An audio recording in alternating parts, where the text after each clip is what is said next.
మహాత్మా గాంధీ జాతీయ గ్రామీణ ఉపాధి హామీ పథకం. ఈ మన్రేగా పథకం కాంగ్రెస్ పార్టీ తెచ్చిన పథకం.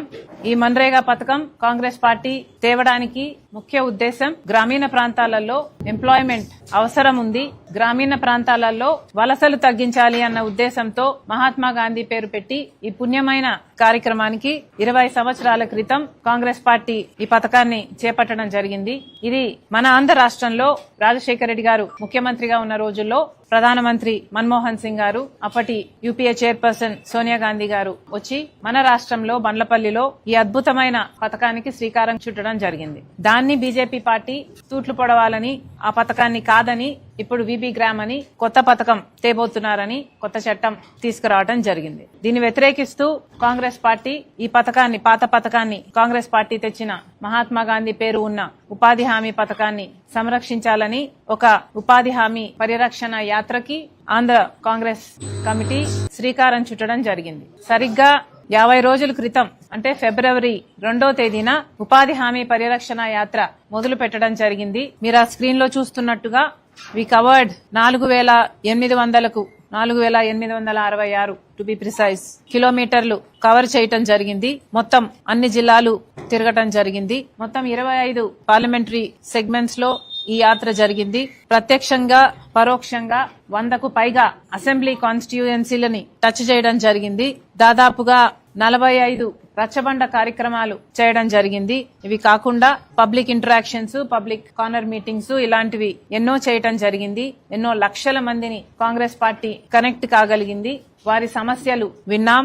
ఉపాధి హామీ పథకం గురించి ఇప్పుడు ఎలా జరుగుతుంది అన్న విషయాల గురించి, ఇంతకు ముందు ఎలా జరిగింది అన్న అంశాల దగ్గర నుంచి, గ్రామాలలో వాడు పడుతున్న ఇబ్బందుల గురించి, వీటన్నిటి గురించి చర్చించడం జరిగింది.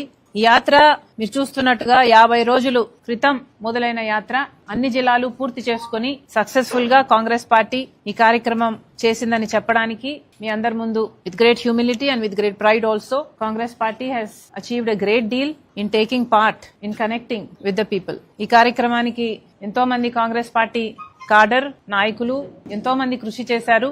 వాళ్ళందరికీ కూడా కాంగ్రెస్ పార్టీ రుణపడి ఉంది. We are very grateful to such committed cadre. Also ప్రతి జిల్లాలో మీడియా కూడా మాకు పూర్తిగా సహకరించడం జరిగింది. ఇది పబ్లిక్ ఇష్యూ కాబట్టి ప్రతి ప్రోగ్రామ్ కు కూడా మీడియా పూర్తి స్థాయిలో హాజరయ్యారు. ప్రతి ప్రోగ్రామ్ ని కవర్ చేయడం జరిగింది. వాళ్ళందరికీ కూడా Congress party is grateful. Thank you. ఇప్పుడు బీజేపీ ఒక కొత్త చట్టాన్ని తీసుకొచ్చింది. ఉన్న చట్టం సరిగ్గా అమలు చేయడం చేత కాలేదు గాని ఇప్పుడు బీజేపీ ఒక కొత్త చట్టాన్ని తీసుకొచ్చింది. ఈ కొత్త చట్టం పేరు విబి గ్రామ్. అంటే మొట్టమొదటిగా మహాత్మా గాంధీ గారి పేరుని తీసేశారు. అంటే మహాత్మా గాంధీ గారిని మొట్టమొదట్లో అవమానిస్తూనే అసలు మొదలు పెట్టడం జరిగింది వీళ్ళు తెచ్చిన ఈ కొత్త చట్టాన్ని. ఎలాగైతే మహాత్మా గాంధీ గారిని ఆర్ఎస్ఎస్ సభ్యుడు నాథురామ్ గాడ్సే హత్య చేశాడో అలాగే మహాత్మా గాంధీ గారి పేరున్న ఈ ఉపాధి హామీ చట్టాన్ని కూడా బీజేపీ నాయకుడు నరేంద్ర మోడీ గారు హత్య చేయడం జరిగింది. ఇద్దరికి పెద్ద తేడా లేదు. నాథురామ్ గాడ్సే అయినా నరేంద్ర మోడీ అయినా ఇద్దరు గాంధీ గారి ఐడియాలజీలను కూనీ చేస్తున్న వారే. ఈ విబి గ్రామ్ అని ఏదైతే బీజేపీ పార్టీ తెచ్చిన ఈ కొత్త చట్టం ఎంత దుర్మార్గంగా ఉంది అంటే కాంగ్రెస్ పార్టీ తెచ్చిన చట్టంలో పూర్తి నిధుల బాధ్యత కేంద్ర ప్రభుత్వానిదే. అంటే పథకానికి ఎన్ని నిధులు అవుతాయో మొత్తం అన్ని నిధులు దేశవ్యాప్తంగా కేంద్ర ప్రభుత్వమే భరించేది. కేవలం ఒక పనిముట్లకు మాత్రమే రాష్ట్ర ప్రభుత్వాల మీద భారం పడేది. అంటే ఒక 500 కోట్లతో పోయేది. కానీ ఇప్పుడు విబి గ్రామ్ అని ఇప్పుడు ఏదైతే బీజేపీ ప్రభుత్వం కొత్త చట్టం తీసుకొచ్చిందో ఈ కొత్త చట్టంలో 60% మాత్రమే కేంద్ర ప్రభుత్వం ఇస్తదట, 40% రాష్ట్ర ప్రభుత్వాలే ఖర్చు భరించాలి అంటున్నారు. నిజంగానే వీళ్లకు ఏమాత్రం ఈ పథకం నడపాలి అన్న చిత్తశుద్ధి ఉండుంటే, ఎలాగో లేదు, నిరూపణ అయిపోయింది. అంటే కాంగ్రెస్ పార్టీ అధికారంలో లేనప్పటి నుంచి బీజేపీ పార్టీ ఎప్పుడైతే అధికారంలోకి వచ్చిందో అప్పటి నుంచి ఎన్ని రకాలుగా తూట్లు పొడిచాలో ఈ పథకానికి అన్ని రకాలుగా తూట్లు పొడుస్తూనే ఉన్నారు. ఈ పథకాన్ని ఇప్పటికే పూర్తిగా నీరు గార్చారు. ఇక ఈ పథకానికి ఇంకా తూట్లు పెట్టడానికి, ఇంకా నాశనం చేయడానికి కాకపోతే ఇచ్చే నిధులు కూడా ఎందుకు తగ్గిస్తుంది బీజేపీ? మోడీ గారు సమాధానం చెప్పాలి. ఇంత దరిద్రమైన చట్టం పార్లమెంట్ లో ప్రవేశపెడితే చంద్రబాబు గారు దీనికి మద్దతు ఇచ్చారు. ఎందుకు మద్దతు ఇచ్చారు? చంద్రబాబు గారు కూడా సమాధానం చెప్పాలి. ఇప్పుడు మళ్ళీ ఉపాధి హామీ పనికి డబ్బులు లేవు అంటూ మళ్ళీ అదే కేంద్రం చుట్టూ తిరుగుతున్నారే. నిజంగానే వీళ్ళకి ఇచ్చే చిత్తశుద్ధే ఉండుంటే అసలు డబ్బులు ఎందుకు తగ్గించేవాళ్ళు? మళ్ళీ మీరు తిరిగినంత మాత్రాన మీరు డబ్బులు ఇస్తారు అన్న గ్యారంటీ ఏముంది? మీరు మద్దతు ఇవ్వడం ఎందుకు? పార్లమెంట్ లో బిల్లుకు మళ్ళీ అడుక్కుంటూ తిరగడం ఎందుకు? చంద్రబాబు గారు రాష్ట్ర ప్రజలకు సమాధానం చెప్పాల్సి ఉంది.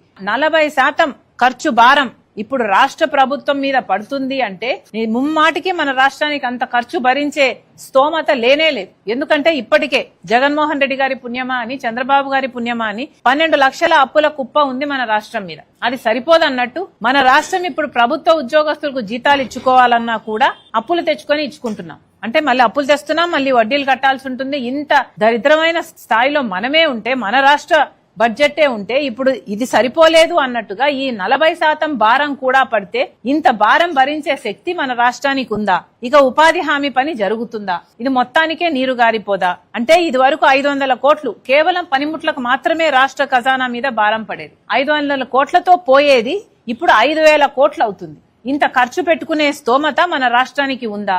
ముమ్మాటికి లేదు. మళ్ళీ వీళ్ళకేదో పెద్ద చిత్తశుద్ధి ఉన్నట్టు కాంగ్రెస్ పార్టీ తెచ్చిన పథకంలో 100 రోజులే చెప్పారు, మేము 125 రోజులు పని ఇస్తామని బీజేపీ చెప్తుంది. సిగ్గుండాలి. కనీసం 100 రోజులు కూడా ఎక్కడా పని అమలు చేయలేదు వీళ్ళు ఇన్ని సంవత్సరాలు. కనీసం 100 రోజులు కూడా పని అమలు చెయ్యని వాళ్ళు ఇప్పుడు 125 రోజులు పని ఇస్తాము అని చెప్తున్నారు. చంద్రబాబు గారు ముఖ్యమంత్రి అయిన తర్వాత పోయిన సంవత్సరం డేటా తీస్తేనే కేవలం 52 రోజులు మాత్రమే పని ఇవ్వడం జరిగింది. మరి కేవలం సంవత్సరానికి 52 రోజులు మాత్రమే పని ఇచ్చిన మీరు 125 రోజులు ఇస్తాము అని చెప్తే నమ్మడానికి ప్రజలేమన్నా పిచ్చోళ్ళా?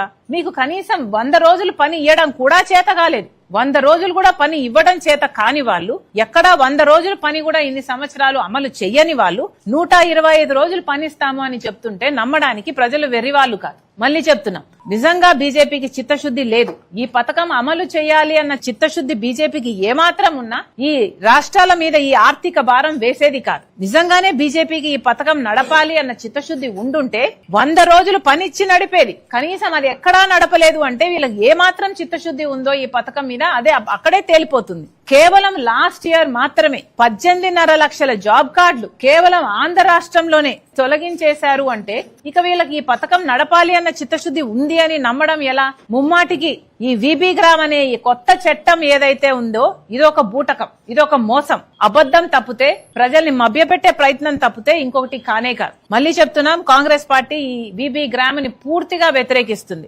ఈ వీబీ గ్రామ్ అనే చట్టం వస్తే మన రాష్ట్రంలో ఉపాధి హామీ పథకం అన్నది పూర్తిగా సచ్చేపోతుంది. నిజంగా మన రాష్ట్రానికి 40% పెట్టుకునే స్తోమత లేదు కాబట్టి చంద్రబాబు గారు ఈ పథకాన్ని పూర్తిగా నీరు గార్చేస్తారు. ఇక 40% పనులు చంద్రబాబు గారే చేయించకపోతే ఇక 60% కేంద్రం పెట్టుకోవాల్సిన అవసరం వాళ్లకు రాను కూడా రాదు. ఇది వీళ్ళ స్కీమ్. అంటే మొత్తానికే ఉపాధి హామీ పథకానికి ఒక గుండు సున్నా చుట్టాలని చూస్తున్నారు. దీన్ని పూర్తిగా కాంగ్రెస్ పార్టీ వ్యతిరేకిస్తుంది, ఖండిస్తుంది.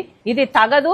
మళ్లీ చెప్తున్నాము, కాంగ్రెస్ పార్టీ చేస్తున్న ఈ పోరాటంలో చాలా మంది ప్రజలు మా పక్షాన నిలబడడం జరిగింది. ఉపాధి హామీ పనిని ఏమాత్రం కాంగ్రెస్ పార్టీ తెచ్చిన ఈ పథకాన్ని ఏమాత్రం తొలగించొద్దు అని, యథావిధిగా జరిపించాలని, ఇంకా 150 రోజులు చిత్తశుద్ధితో నడపాలని, 400 రూపాయలు ఏదైతే రాహుల్ గాంధీ గారు ఇదివరకే చెప్పారో మేము అధికారంలోకి వచ్చిన తర్వాత 150 రోజులు చేస్తామన్నారు, 400 రూపాయలు ప్రతిరోజు ఇస్తామన్నారు. ఈ హామీలు అన్ని కూడా అమలు చేసి ఉపాధి హామీ పనిని యథావిధిగా ఇంతకు ముందు మహాత్మా గాంధీ గారి పేరు పెట్టి నడిపిన ఈ పథకాన్ని మళ్లీ అలాగా నడపాలని కాంగ్రెస్ పార్టీ డిమాండ్ చేస్తుంది. ఇది జరిగేంత వరకు కాంగ్రెస్ పార్టీ తరఫున మేము పోరాటం చేస్తూనే ఉంటాం.